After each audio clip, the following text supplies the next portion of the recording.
Assalamualaikum warahmatullah.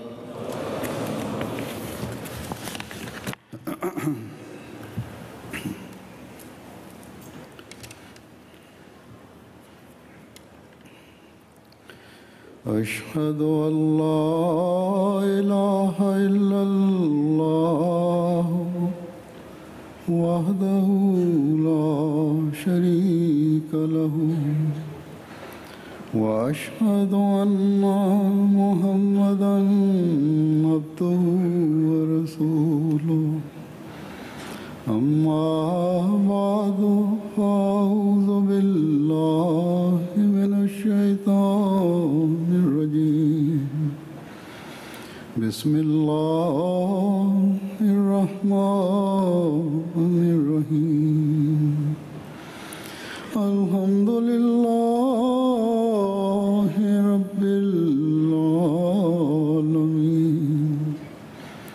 الرحمن الرحيم مالك يوم الدين إياك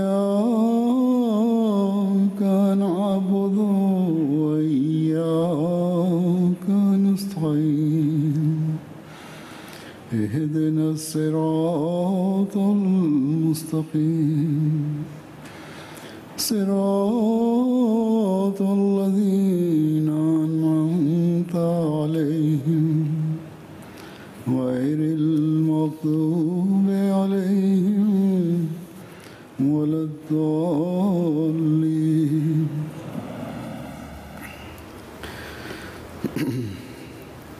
आज अल्लाह ताला के फजल से जमात अहमदिया बरतानिया का जलसा सालाना शुरू हो Großbritannien, deren Jalsa fängt es an. Traditionell wird es heute Abend richtig eröffnet, aber in Wahrheit, diese Jumma ist auch ein Teil dieser Jalsa Salana. Und in dieser Beziehung werde ich auch einiges erklären. Hazrat Masih Maud Wassalam hat den Grundgedanke für diese Jalsa so vorgetragen, dass soll eine Jamaat geben, die an Allah gedenkt und in seine Liebe sich entwickelt, seine Furcht in deren Herzen vermehrt wird, unter sich deren Liebe verstärkt wird. Die sollen barmherzig, mildherzig sein zueinander und Brüderlichkeit soll herrschen, also unter sich.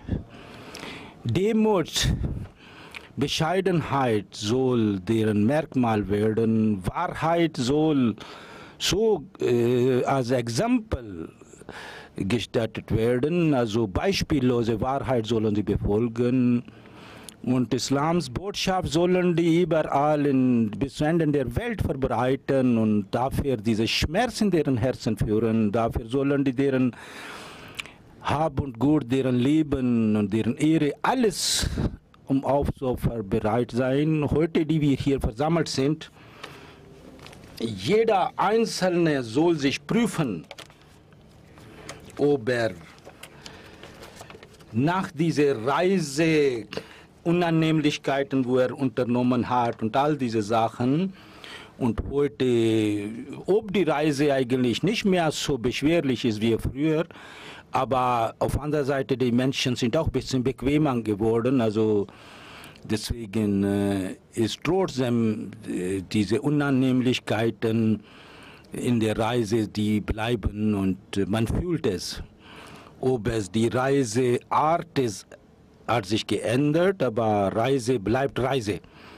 Und alle, die hier gekommen sind, in dieser Jalsa teilzunehmen, die sollen bitte dafür sorgen und immer vor Auge halten, dass haben wir, um die Wünsche von Hazrat Masih Maud Wassalam, seine Wünsche zu erfüllen, sind wir hier gekommen. Hören wir die ganze Programm in diese 3 Tage von Jalsa? wo jeder einzelne Teilnehmer, wenn jeder also vor Auge haben will, dann wird er aufmerksam verfolgen, alles ganze Geschehen, die Programme, die Reden. Und dann wird auch eine Jamaat wirklich erwachsen, wie Hazrat Masih Maud sich vorgestellt hatte. Und dann können wir auch diese Revolution entfachen, was für Islam Sieg wichtig ist. Und wenn wir auf diesem Weg unsere Gedanken, unsere Taten folgen lassen und nicht folgen lassen, dann wird diese Teilnahme nutzlos sein. Hazrat Masih Maud hat gesagt gehabt, dass diese ist nicht ein weltlicher Event, wo man kommt, sitzt, mit seinen Freunden trifft und redet und so weiter und eine Zeit verbringt. In Bazar isst man Pakoras oder Tee trinkt man oder Kaffee und sonstiges. Genießt es oder wie in Pakistan oder aus pakistanische oder indische Lebensmittel einkauft. All diese Sachen sind zwar verfügbar hier und man kann auch davon Nutzen ziehen, aber das soll nicht alleiniges Ziel sein. Und manche sagen, dass wir den Drucken, also Dals und so weiter, all diese Sachen kaufen wir bei Jalsa für ein ganzes Jahr.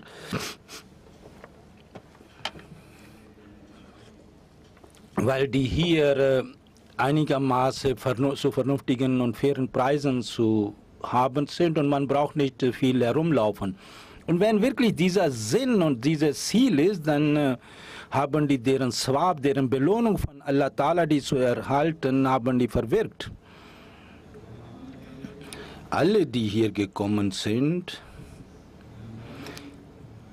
diese weltliche Nahrung zu bekommen, sollen die nicht kommen, sondern sollen die nach dieser spirituellen Nahrung trachten, die von keinem anderen Bazar der Welt gibt, die nirgendwo anders zu haben ist, was ein wahrer Schatz ist. Diese ist nicht nur spirituelle Durst stillt, sondern die Waren, die davon Nutzen ziehen. Jeder so ein Mensch, ob arm oder reich ist, jeder Arme wird reich, wird belohnt werden. Und diese Schätze, die Hazrat Masih Maud uns geschenkt hat, und die zu verbreiten und zu verteilen, wird hier dafür gesorgt in verschiedene Programme und dafür bemüht man sich. Ein wahrer Ahmadi soll nach diese Nahrung, nach diese Schätze zu erhalten, soll er die weiter verteilen und für anderen also nützlich sein. Deswegen jeder Ahmadi, der hier teilnimmt, das ist eine Pflicht, wenn er irgendwo in seine Gedanken irgendwo Schwäche gegeben hat, dann soll er die ablegen und soll er wirklich den Sinn und Zweck der Jalsa verstehen. Und danach, also Masih Maud nach seinen Wünschen sich also vorstellen und sich wandeln. Ich möchte Hazrat Masih Maud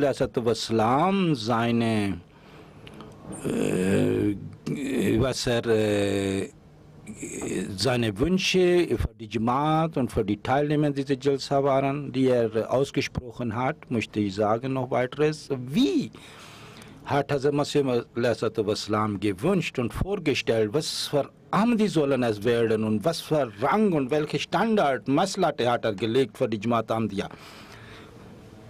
Hazrat Masih Maud seine Anweisungen vor Auge zu halten.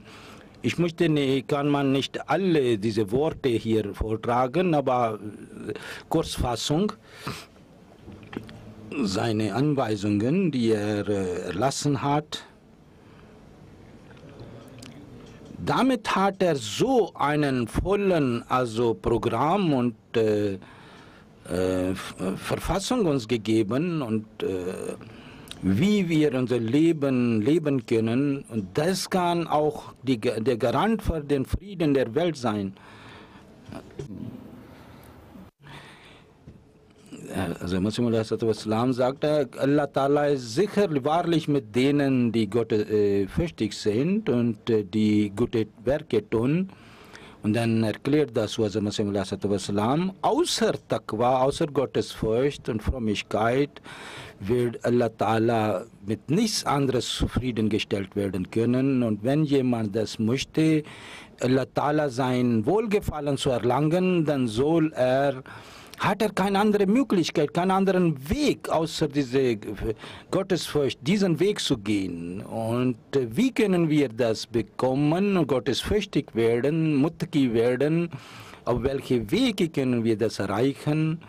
Und ein Ahmadi Muslim, warum soll er das tun? Warum ist das wichtig für ihn? Hazrat Masih erklärt dazu, dass Jamaat Mitglieder, für denen es wichtig, auf diesem Weg zu gehen, dass die gehören zu einem Menschen, dass die in seinem Bett zu kommen, der hat behauptet, dass es Gott Gesandter und die können nur dann Nutzen ziehen von ihm, wenn die vorher weltliche in die weltliche Dinge verfangen waren und sündig und alles andere Fehler begangen haben, außer gottesfürchtig zu werden. Die können den Ziel nicht erreichen, dieser Bett, und von dieser allweltliche Übel sich nicht befreien. Da sagt also Islam, wenn jemand krank wird, egal ob es kleine Krankheit ist oder große, wie lange die nicht behandelt wird. Manchmal diese Behandlung ist manchmal selbst schmerzlich oder schmerzhaft, aber es ist wichtig, weil ansonsten wird dieser Schmerz noch mehr werden, diese Krankheiten werden sich vermehren.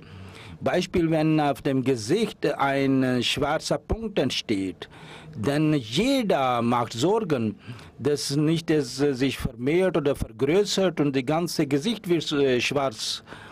Und dann kommen hier auch manche und dann fragen die, was können die dazu tun? Die sind voller Sorge, weil es auf Gesicht ist. Und genauso, wenn es kleine Übel ist, kleine Fehler sind oder Schlechtes ist, dann soll man das nicht kleinlich nehmen oder klein achten. Das kann zu große Sünde werden. Und dann wird der ganze Herz verdunkelt und verschwärzt. Deswegen sollt ihr sorgen und darüber Gedanken machen. Und Allah Ta'ala, der barmherzig und mild ist und vergebend, genauso er ist bestrafend auch. Und dann sieht er, dass eine Jamaat, die haben zwar behaupten viel, aber das ist nicht mehr als Lippenbekenntnisse, dann bestraft er auch solche Leute, und deswegen sollen wir dafür sorgen und dass wir uns ändern. Das ist eine große Warnung von Hazrat Masih Islam. In diese Tage sollen sie beten und sehr viel beten. Das ist eine Gelegenheit, die Allah Ta'ala uns geschenkt hat. Gott möge es, dass wir wahre Muttaqi werden, wie er wünscht. Heute, wenn wir die anderen Muslime betrachten, dann wird unser Herz voller Angst. Wie können wir nicht dass durch unsere eigenen Schwächen oder Unzulänglichkeiten wir auch genauso werden wie die? Also Masih Islam hat Beispiel gegeben, dass wenn es Fehler einschleichen, fehlerhaftes Verhalten, dann auch die Leute, die gläubig sind, die werden bestraft durch die Ungläubigen oder die Ablehner sind. Und dazu ist die Geschichte. In die Geschichte gibt es viele verschiedene Beispiele, wie Genghis Khan und Halaku Khan, die haben Muslime bestraft und denen zerstört, ob Allah Ta'ala hatte versprochen gehabt, die Muslime zu helfen, und das war der Sinn und Zweck. Also der Grund dafür war, dass die hatten nur noch Lippenbekenntnisse. Die haben zwar auf die Lippen La ilaha illallah gehabt, aber im Herzen war was anderes. Und die Taten waren total weltlich und waren befangen in diese weltliche Übel. Und deswegen sollen wir uns auch prüfen, immer wieder, dass mit Gottes Gnade, dass wir den Führer und den Heiler dieser Zeit und den Liebhaber von Hazrat Prophet Muhammad sallallahu alaihi wasallam, wir haben ihn erkannt. Und weitere seine Gnade ist, dass wir seinen Gesandten konnten wir erkennen und haben wir ihm angenommen und angeschlossen. Und wenn wir unsere Gedanken, unsere Augenmerkmal nicht an Allah richten, dann Gott bewahre, nicht, dass wir auch in diese natürliche Gesetz zermahlen werden, wo diese zwischen Tat und den Wort Unterschiede gibt und dann Gott bestraft. Sieht es Allahs Gottes Furcht? Wie weit ist das? Wie weit ist damit gedient? Und sind eure Taten und eure Worte in Zusammenhang zu stellen? Und wenn das nicht ist, dann sollt ihr besorgt sein. Und ein Herz, der unrein ist, egal was für schöne Worte er ausspricht, dieses Herz hat keinen Preis, keinen Wert vor Allahs Auge, sondern er wird zornig darüber. Und deswegen soll meine Jamaat verstehen und wissen, dass die sind hierher gekommen, damit dieser Samen gepflanzt wird, wodurch ein großer Baum heranwächst, von Baum der Taqwa. Und jeder soll in seinen Herzen nachschauen und wie ist seine Innere und wie ist sein Äußere. Und wenn unsere Jamaat auch Gott bewahre, dass auf deren Lippen was anderes ist und als in deren Herzen, und dann nimmt es keine gute Ende. Deren Ende will nicht gut sein. Allah Ta'ala sieht es, die Herzen auch. Und die Jamaat, die in Herzen nicht das hat, nur Lippenbekenntnis hat, denn Allah Ta'ala braucht niemanden, er ist Ghani. Also das ist, übersteht es all dieses, er braucht uns nicht. Denn schau in Schlacht von Badr. Und da war das, Allah Ta'ala hatte versprochen gehabt, dass die Muslime obsiegen werden, aber wie war es da?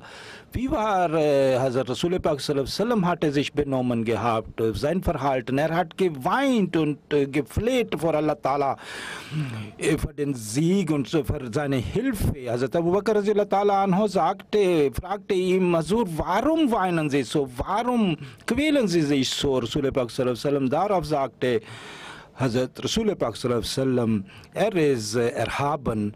Mag es sein, dass da irgendwo eine versteckte Bedingung da ist und die wir nicht wissen. Und das ist diese Stand, das ist die Messlatte von Taqwa, von Gottes Furcht, die Hazrat Rasul Pak sallallahu alaihi wasallam uns vorgelebt hat. Und wenn wir aus diese Angst nicht haben, und wenn wir diese haben dann, und danach unsere Taten richten, dann werden wir inshallah ta'ala obsiegen, dann werden wir Erfolg haben in unserem Ziel. Und es werden alle die Leute erfolgreich sein, deren Wort und Taten in Zusammenhang stehen. Und wie die Situation von Muslimen, Hazrat Masih Maud erwähnt hat, über Halaku Khan und Muslime, schauen Sie heute, dann sehen wir genau das gleiche Szenario überall. Die Muslime haben kaum irgendwelche weltliche Macht, die tun nur das, die ahmen die anderen nach. Die haben koranische Lehren vergessen in eigenen Ländern. Nur um deren Stühle zu retten, versuchen die und all die Grausamkeiten auf die anderen Muslime.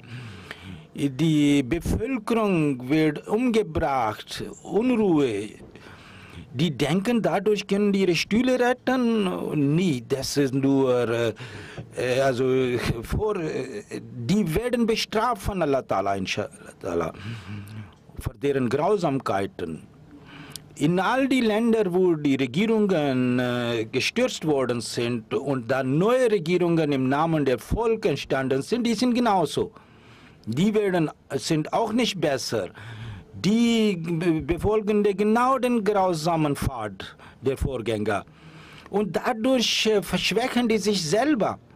Und bewusst oder unbewusst, die anderen, deren Wünsche werden erfüllt durch deren Taten, Missetaten, dass die Muslime noch schwächer werden und deren all die Ressourcen habhaft zu werden.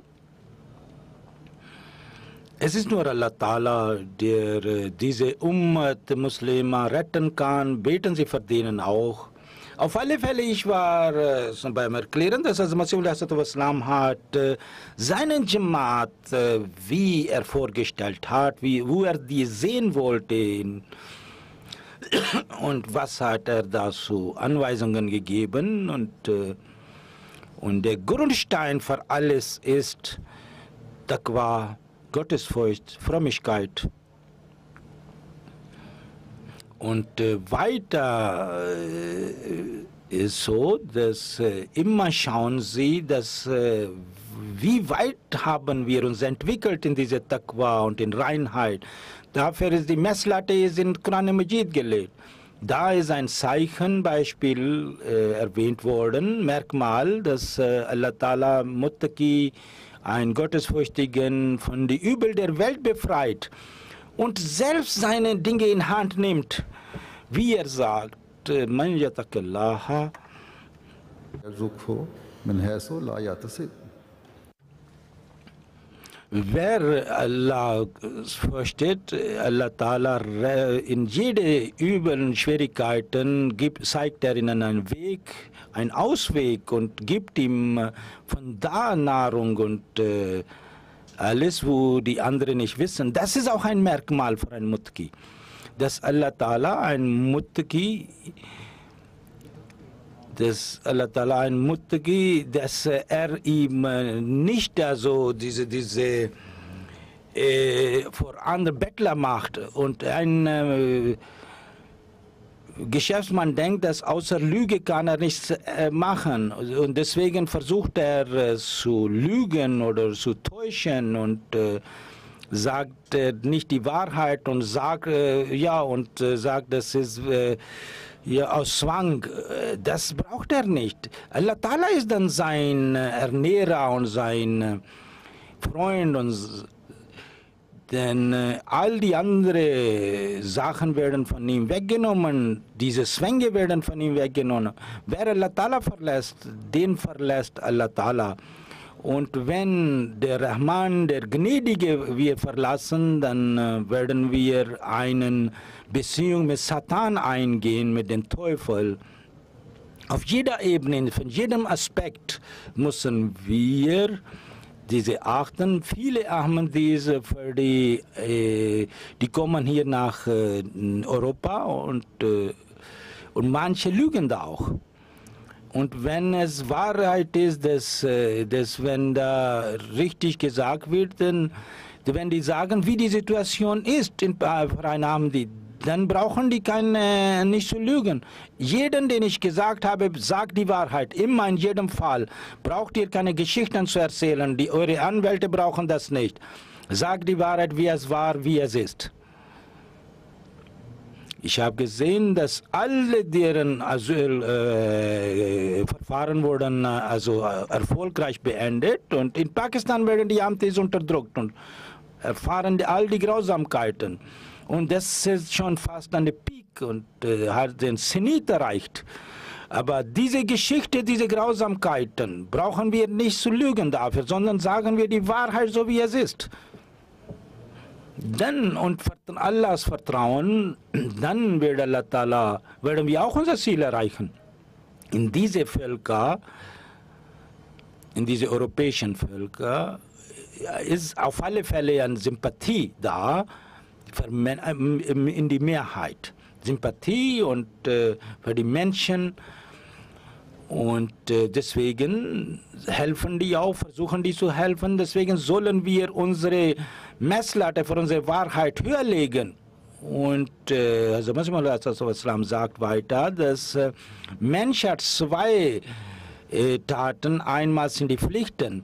andere sind die freiwillige Taten, die frei ist, also die mit Allah Ta'ala zu tun haben, die Pflichten gegenüber Allah. Außer diese, sagt Hazrat Masih, das sind auch Pflichten gegenüber den Menschen. Das sind auch Pflichten und freiwillige Taten. Und die Pflichten ist so, die der Mensch hat oder die Menschen auferlegt worden sind. Das sind Beispiel die Kredite zu zahlen, sein Darlehen zurückzugeben oder Gute mit Gute belohnen. Und das ist Pflicht jeder Muslims, jeder Ahmadi, dass wenn er von jemandem was geliehen hat, hat er zurückzuzahlen. Und genauso sind dann freiwillige Taten. Also das sind so, dass man mehr zurückgibt, als jemand ihm was Gutes getan hat. Also wenn einer das Geld bekommt, also leiht und wieder zurückgibt, das ist Pflicht. Aber Nafal ist das, also Freiwillige, dass man ihm mehr zurückgibt für seine gute Tat. Und freiwillig. Und all die Propheten haben diesen Weg befolgt. Und als Rasulullah sein Beispiel können wir befolgen und sehen. Und außer der, also Ihsan, also das ist, wenn jemand was Gutes tut, also ohne Belohnung oder irgendwas zu haben, dann können wir nur diese Gute mit Gute vergelten. Und das ist Pflicht. Und Allah Ta'ala sagt auch, dass Güte soll mit Güte vergolten werden. Aber Nafal bedeutet, dass von dieser Güte man mehr zurückvergütet. Und wenn das ist, dann ist diese eine Tat, die eigentlich die Pflichten erfüllen und damit den nächsten Schritt der Mensch erreichen kann.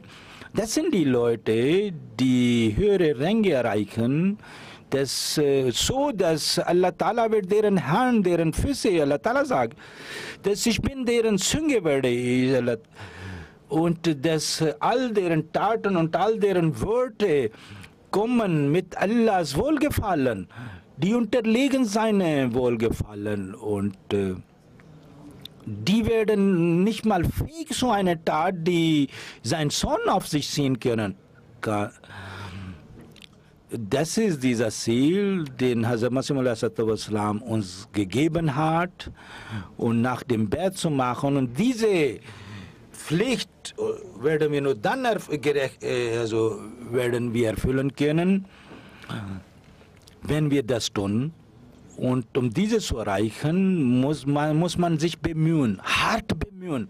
Das kann man nicht in einer Nacht erreichen. Dafür muss man die inneren Gefühle opfern, den Ich töten und dann auf Gottes Weg sich machen und sich bemühen, dass keine einzige Tat soll nicht geschehen von mir, die nicht Allahs Wohlgefallen unterliegt, was Allah Ta'ala nicht möchte. Nur dann kann der Mensch dieses Ziel erreichen.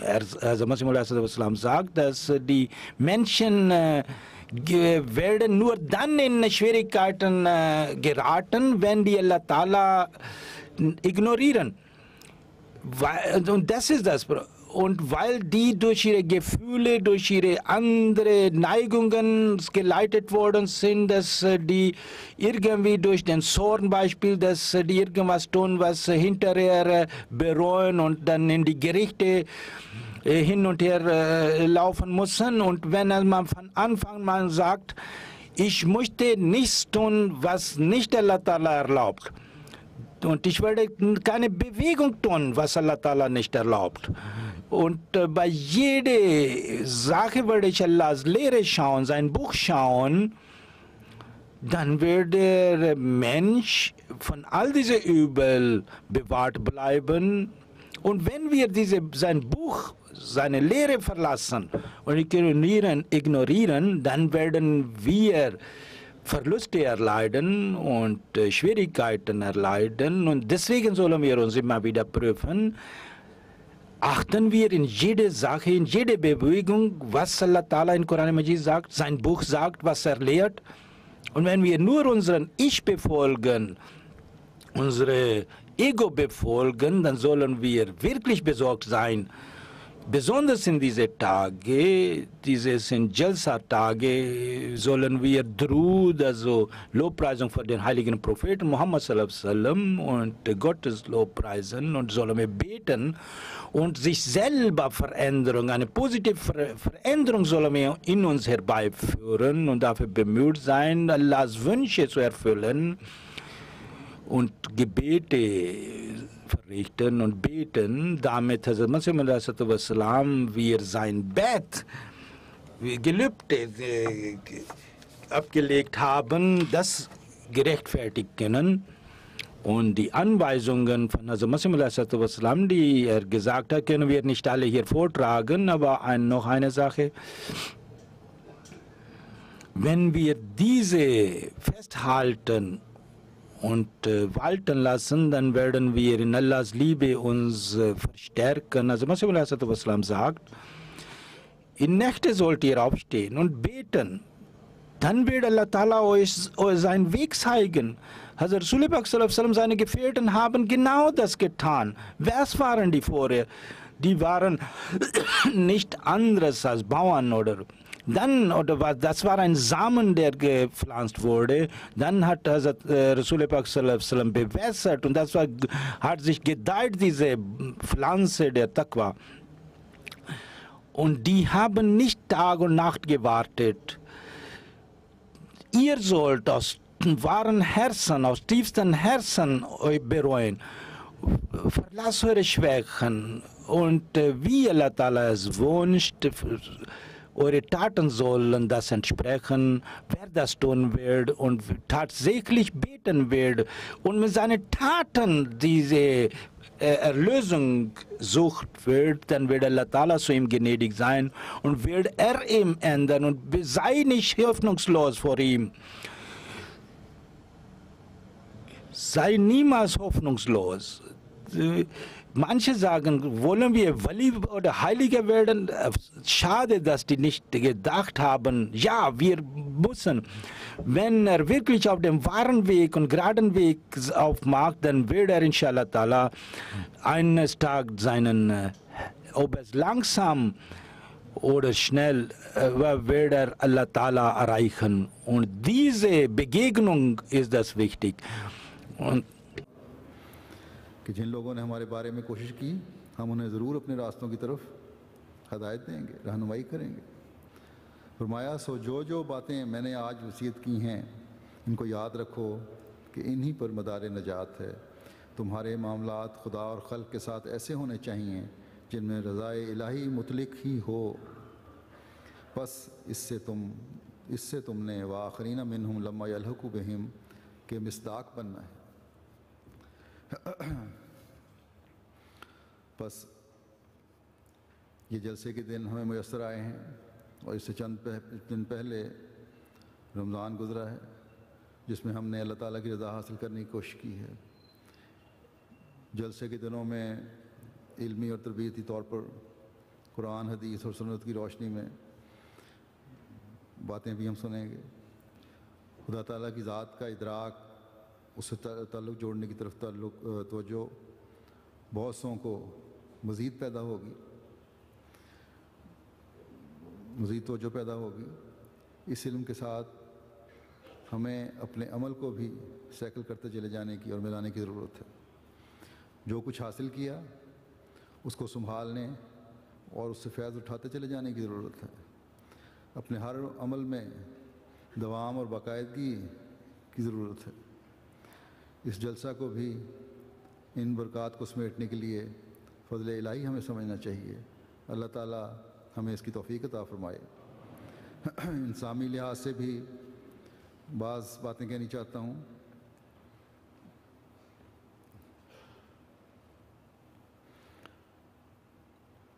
ये ख्याल रखें कि जलसा सालाना में आते वक्त भी और यहाँ से वापसी पर भी जो लोग कारों पर आ रहे हैं, कारों की पार्किंग की जगहों पर ना ही पार्किंग से जलसा का आते हुए, क्योंकि बाज़ जो दूर पार्किंग है वहाँ से पार्किंग करके आप बसों के ज़रिए से आएंगे और फिर यहाँ से बसों के ज़रिए से ही जाएंगे। तो आते हुए और जाते हुए और पार्किंग के वक्त भी जब पार्किंग कर रहे हों किसी किस्म का रश नहीं होना चाहिए। बाकायदा एक इंतज़ाम के तहत, एक लाइन के तहत, एक तंजीम के तहत हमें चलना चाहिए। इसी तरह जलसागाह में दाखिल होते हुए जहाँ चेकिंग और स्कैनर्स वगैरह लगे हुए हैं वहाँ भी ये एहतियात करें कि एक लाइनों में और तरतीब से आएँ।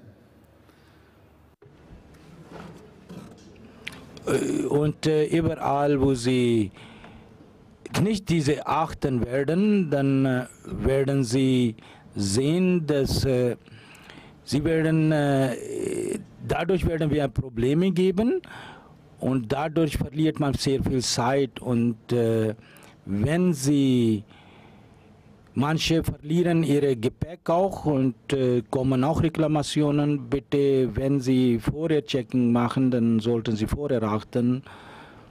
Wie ich hier bei jeder Jalsa das sage, dass jeder Teilnehmer an dieser Jalsa, der hierher kommt, egal Mann oder Frau, der soll in seine Umgebung schauen, darauf Auge behalten. Das ist die größte Sicherheit, das ist das größte Sicherheitssystem in der Jamaat, wenn wir vorsichtig sind und überall rumschauen.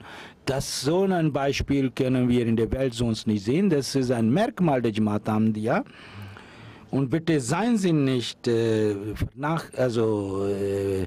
vernachlässigen Sie dieses nicht. Und wenn Sie irgendwas merken, sagen Sie die Organisatoren. Und wenn Sie irgendwas Gepäck oder irgendwas liegen sehen, dann sagen Sie auch weiter Bescheid. Die hier leben in die Zelte und so weiter in Jalsagar, auf diesem Gelände, nachts ist es sehr kalt, die werden Kälte fühlen. Bitte, manche, die sind sehr feinfühlig, bitte, und sind hier, wenn irgendwo Decken gibt oder so, nehmen Sie die oder vielleicht haben Sie welche mitgebracht oder ziehen Sie sich warm an. Das ist 1-2 Jahre, nachher werden wir wieder diese Jalsa also in eigene Seiten haben, inshallah ta'ala. Und all die Karkunan, also die Duties machen, die sollen wissen, was sie zu tun haben und ohne irgendein Hintergedanke sollen sie Dienst tun, belos, uneigennützig. Und es gibt auch manche Reklamationen oder Beschwerden. Manche, der feinfühlig ist oder sehr zartbesittert ist, der besondere Reinheit und Reinigung bei den Toiletten und so, das muss geachtet werden, sehr. Und da sollen die, auf einer Seite soll immer die Organisatoren das machen, aber auf anderer Seite die es Benutzer müssen auch jedes Mal, wenn die Toilette verlassen, sauber hinter sich hinterlassen. Und diese Reinigung ist sehr wichtig. Die Reinheit ist nicht irgendwas Kleinigkeit, das ist ein Teil des Glaubens. Und Rasul Pak hat das gesagt und ein wahrer Gläubiger hat in jedem Aspekt seinen Standard zu erhöhen, auch in dieser Beziehung, wie Hazrat Masih gesagt hat, jeden einzelnen Ahmadi aufmerksam gemacht, dass die sollen nicht nur Pflichten erfüllen, sondern auch die Nawafil, also freiwillige gute Taten vollbringen. Bitte denken Sie dabei, hier wird auch Tahajjud gebetet, also gemeinsam morgens, die hier in die Nähe sind und so, die hier sind, die sollen auf alle Fälle, die so in die Häuser oder so sind, die sollen dort diese Tahajjud verrichten.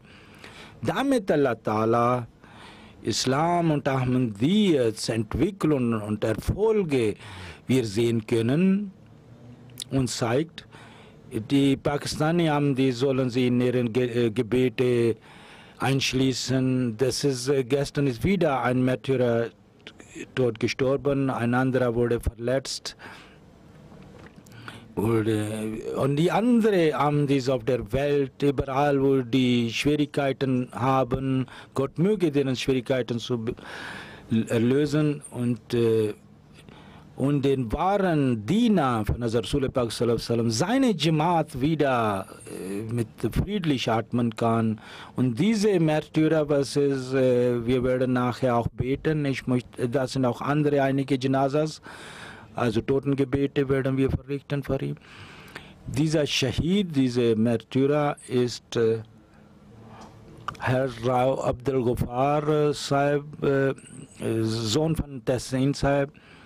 6. September 2012, also gestern, in einer Schule hat er gearbeitet. Er war Lehrer, kam er also Unterricht, kam er zurück nach Hause, wollte in den Bus steigen und da unbekannte Personen haben auf ihn geschossen. Die waren auf Motorrad und dann ist da unglücklich getroffen worden, Hals und Rücken und so. Inna lillahi wa inna ilaihi raji'un, unterlag seine Verletzungen. Während sein Alter war 42 Jahre. Seit Januar 2012 wurde er Musi. Es war noch nicht diese Prozedur der Wasiyyat durch, aber er hat Chanda danach alles bezahlt und er war auch Sekretär Tariqat in seinem Jamaat, war ein sehr uneigennütziger Mensch und war stets also bemüht, Tabligh-Arbeit zu machen und sehr guter Umgang hatte er, sehr guter Benehmen, also mit jedem, also guter Umgang und überall, wo es finanziell aufgefordert wurde, war er an erster Stelle zu sehen, hatte geheiratet gehabt, hat 2 Söhne und 2 Mädchen.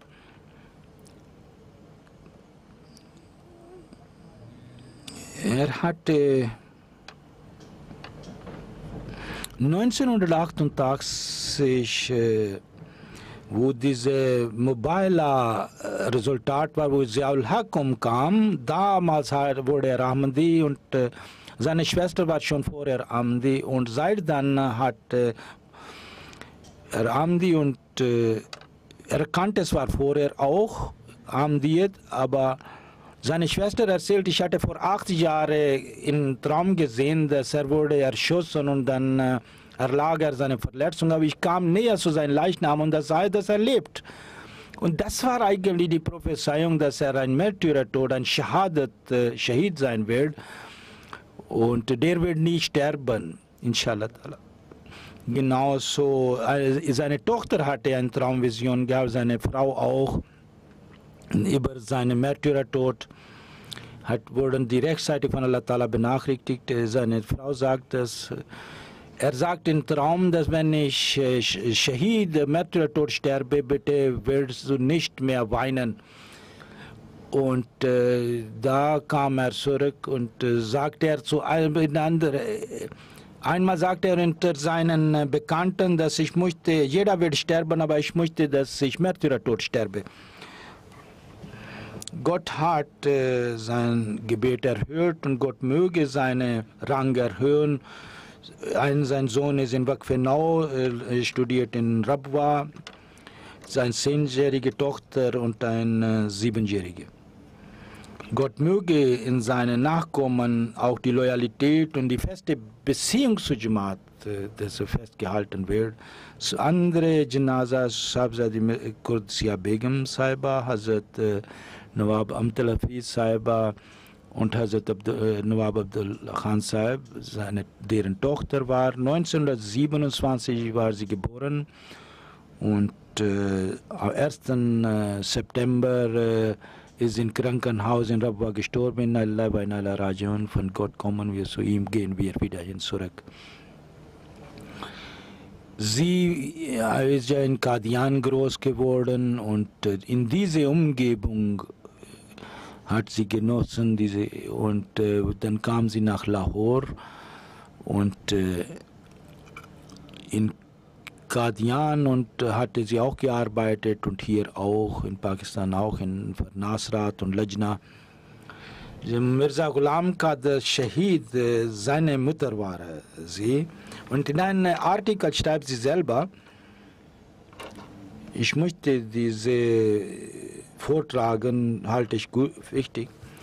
Da über den Märtyrertod von ihrem Sohn, ich habe eine alte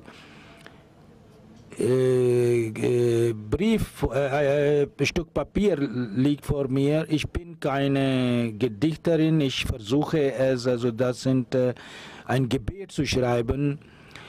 Und die sollen, also für ihre Kinder, einer soll besser sein als der andere in die Opferbereitschaft und die sollen erleuchtende Symbole werden für die anderen. Und ich kann nicht sagen, dass es das richtige Gedicht ist, aber das ist mein Gebet gewesen. Das, was ich großgezogen habe, die sollen auf deinen Weg gehen und darauf geopfert werden. Ich habe keine anderen Wünsche und außer dir niemand kann deren Schoß erfüllen, deren Wünsche erfüllen. Die sollen wie Mond und Sterne auf dem Himmel sein. Und ich flehe dich an, erhöre meine Gebete, nimm deren an, gib denen Loyalität und Gehorsamkeit. Und das ist diese alte Papier, habe ich gesehen und gefunden, wo ich mal vor 10, 15 Jahren was geschrieben hatte. Das waren meine Herzensgefühle, die ich da niedergeschrieben hatte. Und jetzt auf einer Seite sehe ich als Mutter, und ich habe gebetet auch, dass ich wollte, dass diese Mutter, er soll leben bleiben. Aber auf anderer Seite wusste ich, dass Gott hatte entschieden gehabt und hatte mein Gebet erhört gehabt. Und wie größeren Opfer wir bringen werden, desto mehr Belohnung, größere Belohnung werden wir erhalten. Und da war sie auch sehr geduldig bei seinem Märtyrertod. Ich war selber damals da und habe ich sie getroffen und wo ich sie besucht habe und hat sie lächelnd über seine gute positive Attribute und erzählt von Qadr Shahid.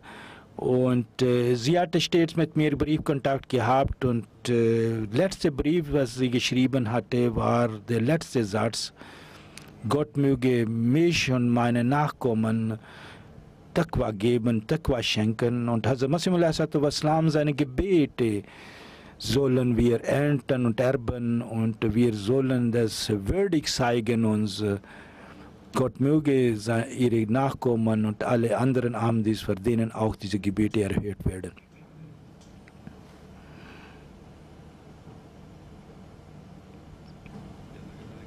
Wie ich gesagt hatte, sie war die Mutter von Ghulam Qadr Shahid. Hatte sein Leben gewidmet gehabt und wurde Märtyrer. Der war ihr liebster Sohn irgendwie. Sie hatte überall seine Bilder und wo seine Leichnamen getragen wurde und statt zu weinen sagte sie, danke Qadr, dass er hatte sie als Mutter von einem Märtyrer gemacht gehabt, der nicht jedem gegönnt ist. Gott möge ihre Rang erhöhen und Sahibzada Mirza Majid Ahmad Sahib ist auch krank, ihr Mann, und ist auch alt. Gott möge ihm auch Geduld schenken und Sabr und Gott möge diese guten Werke, die Taten weiterleben in denen und deren Nachkommen. Chaudhry Nazir Ahmad Sahib, das ist der andere Janaza, also ehemaliger Amir Zila Bahawalpur. Chaudhry Nazir Ahmad Sahib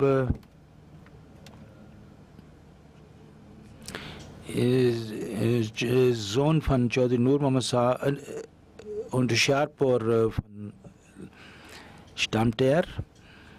1933 war er geboren und 28. August ist er gestorben. Der hatte Bachelor in Civil Engineering gemacht gehabt und war in die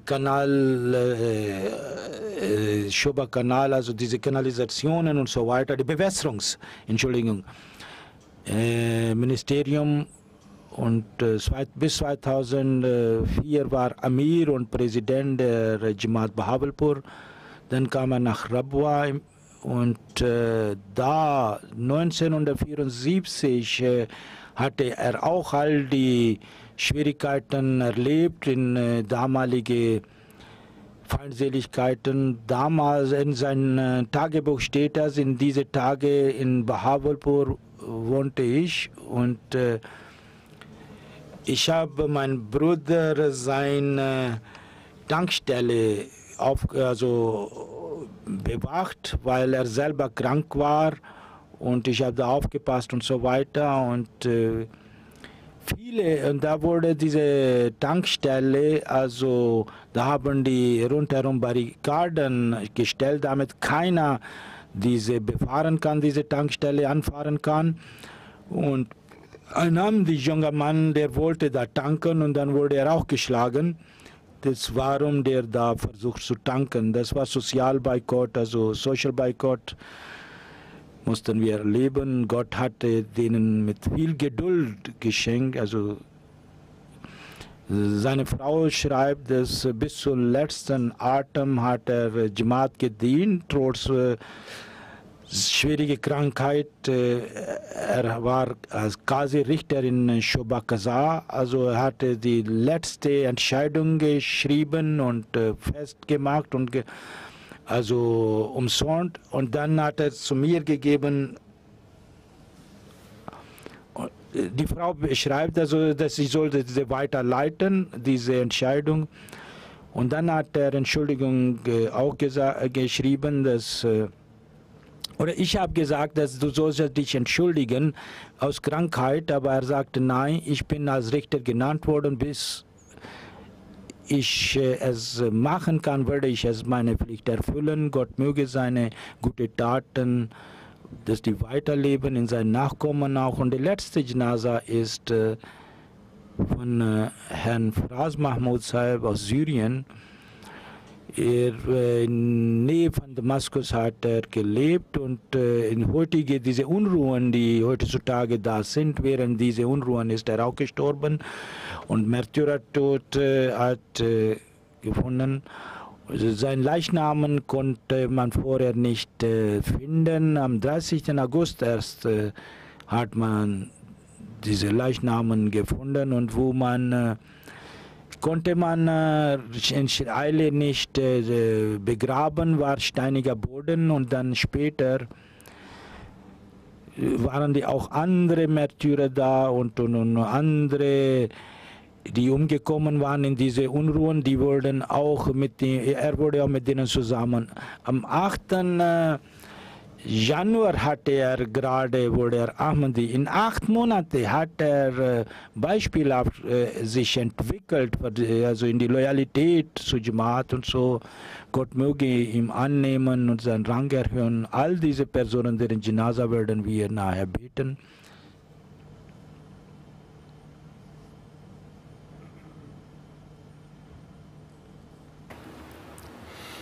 Alhamdulillah.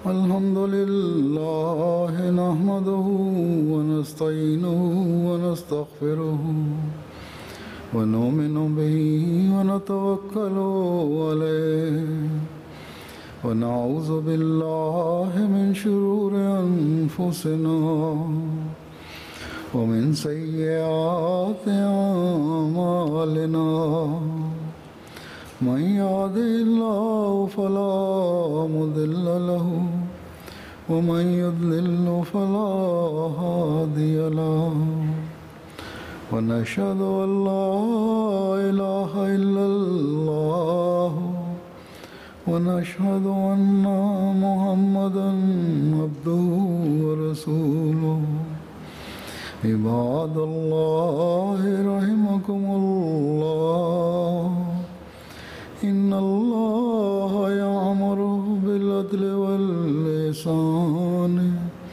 وإيتاء ذي القربى وينهى عن الفحشاء والمنكر والبغي يعظكم لعلكم تذكرون اذكروا الله يذكركم وادعوه يستجب لكم